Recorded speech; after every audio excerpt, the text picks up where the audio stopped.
Ok, bây giờ là chúng ta đã về đến ở dưới tầng hầm nha, và chuẩn bị về. Đây là một cái tầng hầm rất là này nọ luôn nha các bạn. Đó, khá là đông người. Đấy, vô cùng là đáng sợ. Người ta đào núi đây là toàn là đá luôn nhá, đá không mà. Đó. Đi khá là xa. Thế chúng ta từ bên kia lên trên cao nhá. Rồi, nói chung là cũng đến ở dưới này rồi nhá. Sẽ quay cái đoạn xuống núi rồi anh em mình cùng nhau xem. Khá là đông người. Đấy.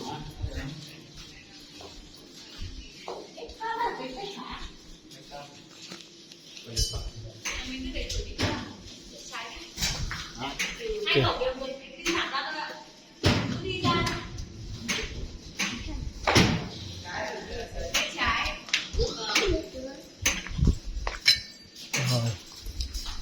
Cũng đến chỗ đấy bắt đầu rồi nha, điểm kết thúc.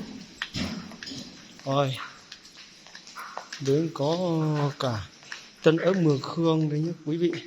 Rượu này là rượu gì? Rượu hơi mông này, rất là hay. Ở đây ốt sao hoa hồng này lại ngoái ở đây để uống à? Ok, cũng khá là nhiều.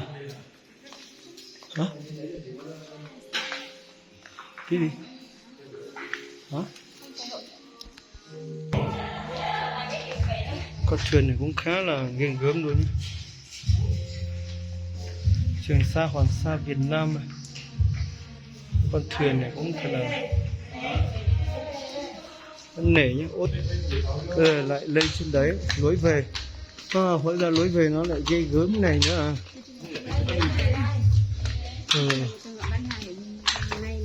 Mình mua hàng về là kỷ niệm đúng không? Được rồi.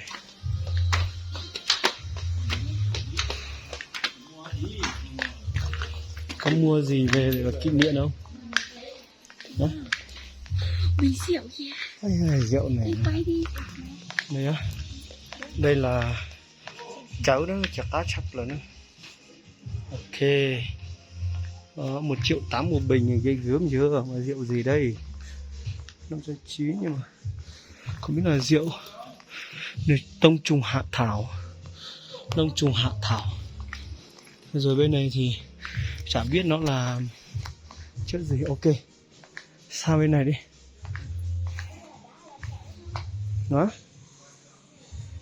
Rồi, chúng ta lên bên này nhá. Có cả thịt trâu gác bếp cách kiểu. Rồi nói chung là rất là nhiều thứ luôn nhá các bạn. Ok, rồi.